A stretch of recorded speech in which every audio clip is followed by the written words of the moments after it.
بسم الله الرحمن الرحيم. الرحمن علم القرآن، خلق الإنسان علمه البيان. الشمس والقمر بحسبان، والنجم والشجر يسجدان. والسماء رفعها ووضع الميزان، ألا تطغوا في الميزان.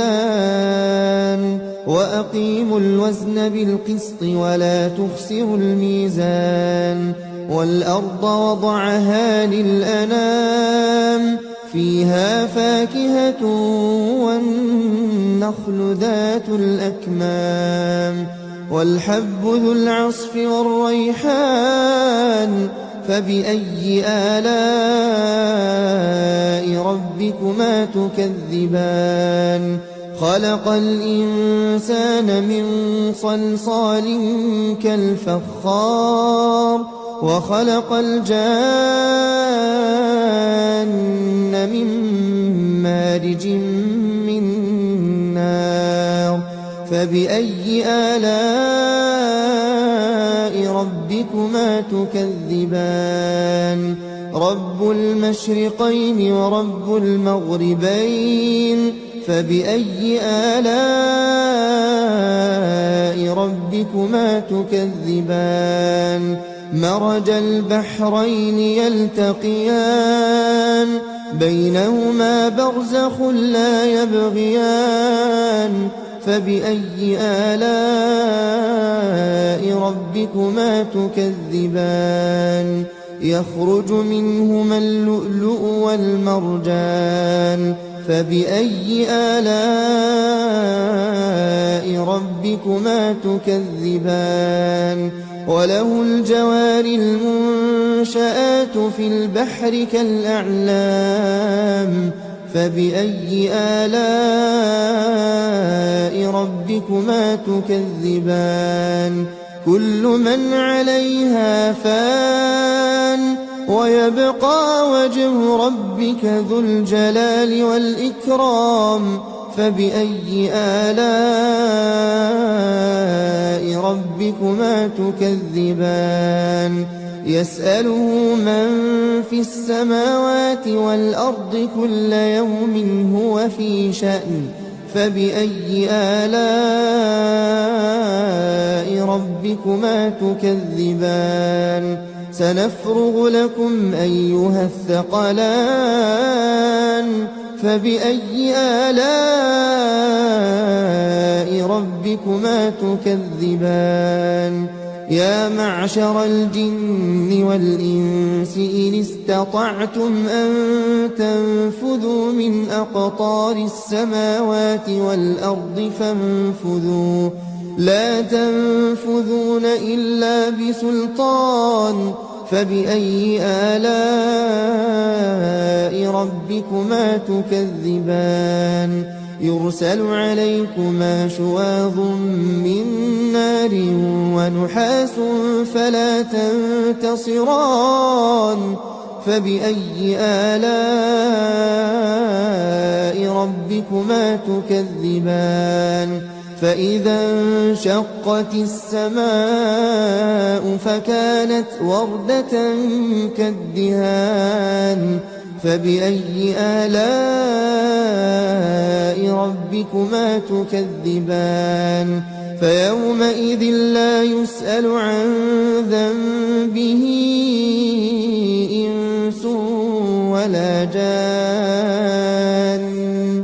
فبأي آلاء ربكما تكذبان. يعرف المجرمون بسيماهم فيؤخذ بالنواصي والأقدام. فبأي آلاء ربكما تكذبان. هذه جهنم التي يكذب بها المجرمون، يطوفون بينها وبين حميم آن. فبأي آلاء ربكما تكذبان جنتان ولمن خاف مقام ربه جنتان فبأي آلاء ربكما تكذبان ذواتا أفنان فبأي آلاء ربكما تكذبان فيهما عينان تجريان فبأي آلاء ربكما تكذبان فيهما من كل فاكهة زوجان فبأي آلاء ربكما تكذبان متكئين على فرش بطائنها من استبرق وجنى الجنتين دان فبأي آلاء ربكما تكذبان فيهن قاصرات الطرف لم يطمثهن إنس قبلهم ولا جان فبأي آلاء ربكما تكذبان كأنهن الياقوت والمرجان فبأي آلاء ربكما تكذبان هل جزاء الإحسان إلا الإحسان فبأي آلاء ربكما تكذبان ومن دونهما جنتان فبأي آلاء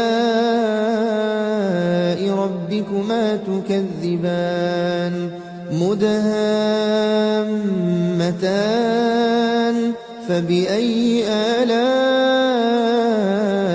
ربكما تكذبان فيهما عينان نضاختان فبأي آلاء ربكما تكذبان فيهما فاكهة ونخل ورمان فبأي آلاء ربكما تكذبان فيهن خيرات حسان فبأي آلاء ربكما تكذبان حور مقصورات في الخيام فبأي آلاء ربكما تكذبان لم يطمثهن إنس قبلهم ولا جان فبأي آلاء ربكما تكذبان متكئين على رفرف خضر وعبقري حسان فبأي آلاء ربكما تكذبان تبارك اسم ربك ذي الجلال والإكرام